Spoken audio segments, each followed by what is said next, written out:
Today on the Heritage Trail, we meet the reenactors of 1812 as we travel back in time to historic Vincennes, Indiana and Fort Knox II for a muster on the Wabash.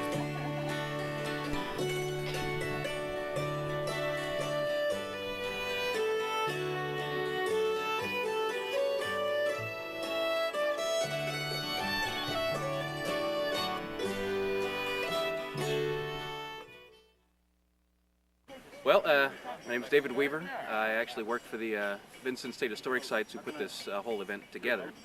And what we do every year is we commemorate when William Henry Harrison gathered his troops prior to his march up to Tippecanoe to fight the Prophet up there. And here at Fort Knox was where he mustered his troops, kind of a collection of militia and regulars. And this is, again where he would gather up all of his troops and get them all ready to go and kind of take off from here. This is the 8th year we've been doing the muster here, muster on the Wabash, and it's a small event. It's kind of a low-key event, kind of a more interactive event. My name is Nathan Logston. I've been a reenactor for 10-some odd years, and do a number of different time periods, mainly 18th century and 1812.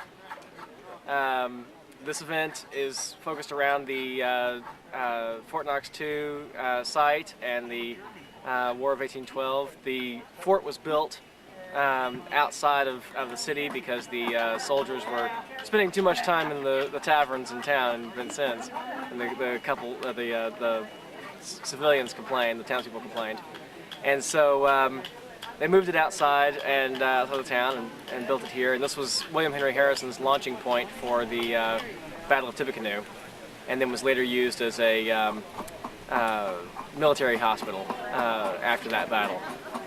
Name's Tim Browning. We come here every year to this because we kind of enjoy it. This first year I got to dress up like this, though.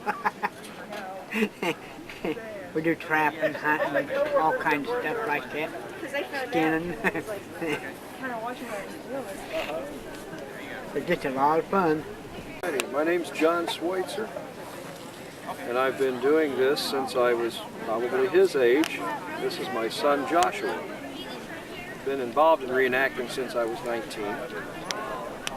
I now am retired and make this my livelihood. I make custom cutlery.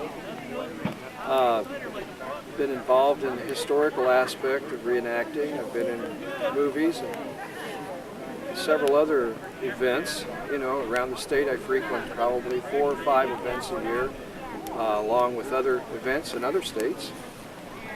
I enjoy this. It gets me out of the house, it gets me out of the town, it gets me out of the century, and it gets me in a very relaxed atmosphere where I can be more of myself. It relieves a lot of pressure, and I can't encourage somebody enough to get involved in this. Joshua Schweitzer. I have been doing this with my father ever since I can remember. I've done stuff for History Channel, battles, stuff somewhat like that. My best thing to do in battles is dying. I love trying to portray an Indian. I like doing tactics with the militia. The reason I do this type of stuff is to get me out of the stressfulness of the real world of the 21st century. I'd rather be back inside 1812 and live how they did, hunt like they did, eat like they did. It just brings the real meaning of history out to me, and it also beats being inside of the school looking at a book when I can actually be here doing this stuff. It's more of a hands-on stuff and some more experience of how to survive out in the wilderness and be on my own eventually, and it's just been real fun. And like I said, I've been doing battles as long as my father has let me do it. I've missed work several times just to be able to come out here and stay out with all these wonderful people that help us out and everything, so it's just pretty much one big family out here. Alrighty, name is Mick Kane from Summersburg, Indiana. Me and my family portray typically a late 18th century frontier family coming east, coming out to what we heard was free land for the taking. Make your own way, but going back to just my own personal history, me and my wife, when we first started dating, we was trying to find something we could do together as a family. And we both have a bend toward history. And my wife and me, we both just kind of like making stuff. We're kind of creative. I do blacksmithing, she sews, and we just typically passes our time. And we have an 8-year-old son now who was born into doing this, and he loves it. You know, this is his second home. Coming to events. This piece right here is my pride and joy. My wife has named it for me. She's named it Mistress, and I get a lot of flack from her about it. But the rifle is, when I got the rifle, I had to make everything else for it. I've made my powder horn, I've made my pouch. The clothing I wear, my wife has made. The ironware, like I said, I'm a blacksmith, so I do all our own ironware. Well, my name's Brad Gurley, and this is my wife Chris, and we're from Hudsonville, Illinois, which is just right up the river. And we got into this reenacting here probably 4 or 5 years ago, and we started selling a few items. Beads is what we started with, and we've expanded out a little bit. I make lanterns, and I also dip pure beeswax candles. You make pouches too. Yeah, and leather pouches. And we just mainly do this for enjoyment, but we like to try to make our travel expenses anyway when we go somewhere. My main occupation is a farmer, and I've just finished harvesting my corn crop, and we decided to come down and have a little fun. Well, my name's Bob Glenn, and I'm a Windsor chairmaker. And I've been reenacting about 3 years now. Kind of got talked into this by one of the local reenactors. I'm from Vincennes here in Indiana, and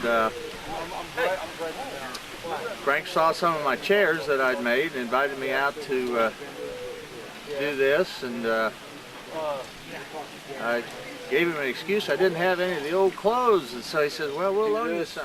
So, to teach the younger kids what it was like way back when and some of the trades that was done and how to cook over the open fire is just my job. And my wife, she just got the great walking wheel. So this is my wife Karen. She's taking her wool off the great walking wheel right now, putting it on nibby nobby, and she'll get ready to spin some more in just a second. And the yarn that I'm making on this right now is actually going to be going into material that I will weave and then make an outfit, just like the dress that I have on. Other times I'll make it a little bit thicker, put 2 strands together, make it a 2-ply yarn, and knit shawls or scarves, mittens, hats, things like that, or weave blankets or shawls out of it. Just depends on what you're wanting to. What the ending product is going to be is to how thin and how fine or how thick. Wool has a tendency of wanting to stick to itself anyway. But the yarn, all spinning is twist. Whether it's a great wheel, a walking wheel, a drop spindle, a treadle wheel, anything, all it is putting twist into the fibers, and the twist is what holds it together and makes it. I'll tell you, a pair of socks up to your knees will take around 40 hours to spin and knit. It takes around 4 ounces of wool. A blanket will take around 3 pounds of wool. It will take around 200 hours to spin and weave. 8 yards of material, finely spun and finely wove, will take around 200 hours to do about 8 yards.